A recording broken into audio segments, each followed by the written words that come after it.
या कार्यक्रमासाठी उपस्थित असलेले सर्व विद्यार्थी आणि अन्न व्यवसाय, सर्वप्रथम मी आपणास जागतिक अन्न दिन 2025च्या शुभेच्छा देतो।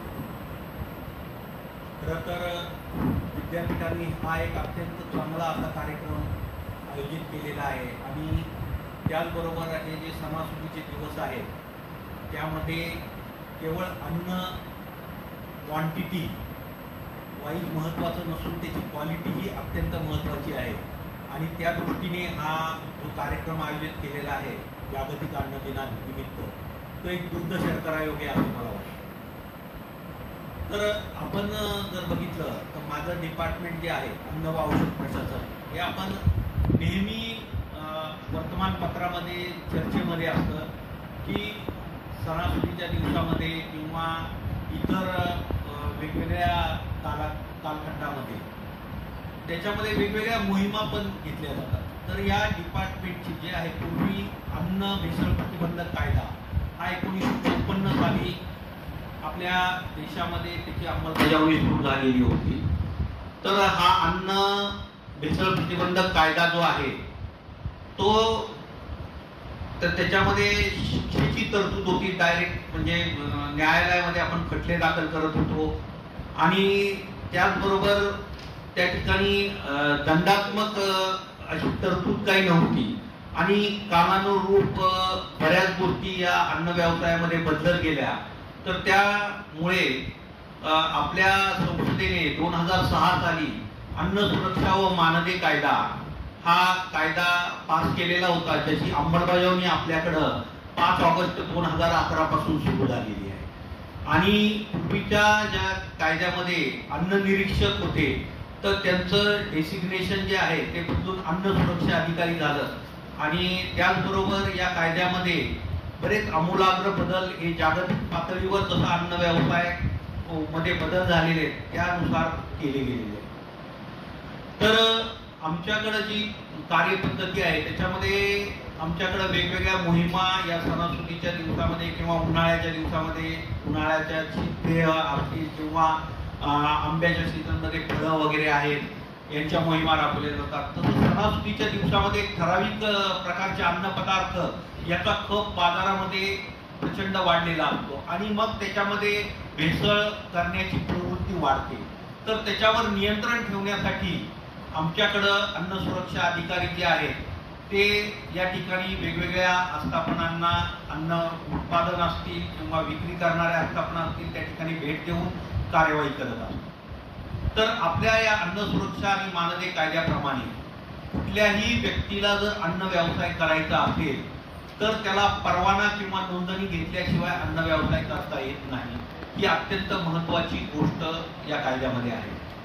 तर याच्यासाठी जे क्रायटेरिया आहे की ज्याची वार्षिक उलाढाल अन्न व्यवसायाची 12 लाख रुपयापेक्षा कमी आहे तर त्यांनी अन्न सुरक्षा नोंदणी करणं आवश्यक आहे आणि ज्या अन्न व्यावसायिकाची उलाढाल ही वार्षिक उलाढाल 12 लाख रुपयापेक्षा जास्त आहे तर त्यांनी अन्न परवाना घेणं हे कायद्यानुसार बंधनकारक आहे। तर या प्रत्येक अन्न व्यावसायिकाकडे परवाना किंवा नोंदणी असते आणि त्या आधारे आमच्याकडं 2 प्रकारे कारवाई केली जाते। एक तर त्यांनी जे अन्नपदार्थ तयार करतात ते आणि विक्री करतात त्या ठिकाणी बेसिक हायजीन किंवा मूलभूत स्वच्छता जे आहे त्याचे निकष पाळणं गरजेचं आहे आणि ते सगळ्या कायद्यामध्ये नमूद केलेले आहे।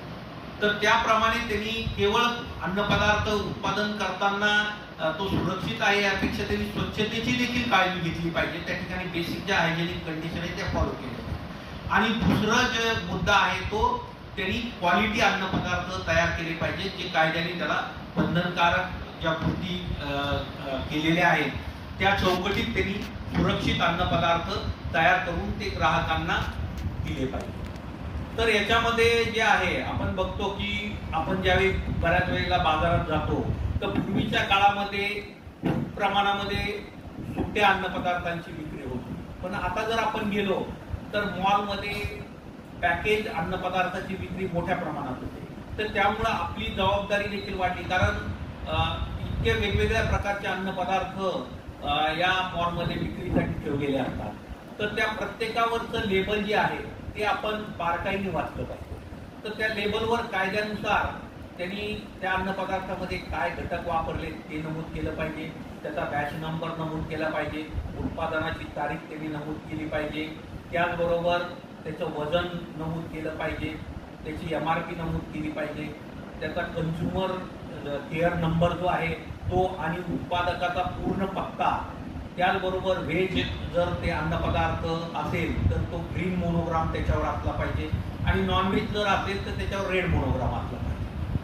या पद्धतीच्या सगळ्या गोष्टी आणि त्याच्यावर मेनली FSSAI जो नंबर आहे, अन्न सुरक्षा आपण त्याला परवाना जो देतो, तर तो युनिक नंबर त्यांनी त्यावर मेन्शन केला पाहिजे. की जो आपण फॉस्फॉसच्या साईटवर जरी आपण त्याच्यावर गेलो तरी आपण त्या नंबरच्या आधारे सर्च केलं तर आपल्याला त्या अन्न व्यावसायिकाचं नाव, पत्ता वगैरे सगळी माहिती, त्याची व्हॅलिडिटी, लायसन्सची, ह्या सगळ्या गोष्टी आपल्याला कळू शकतात. तर या दृष्टीने आपण जागरूक ग्राहक राहिलं पाहिजे आणि आपण त्याच्यामध्ये लक्षपूर्वक काही गोष्टी या पाहिल्या पाहिजे. दुसरी गोष्ट आहे की अनेक वेळेला काय होतं की नेमकं भेसळ जी आहे ती कशी ओळखायची, तर याच्यासाठी देखील डार्क बुक म्हणून FSSAIच्या साईटवर हे केलेलं आहे, अपलोड केलेलं आहे. त्याच्यामध्ये तुम्हाला छोट्या छोट्या टेस्ट आपण करू शकतो.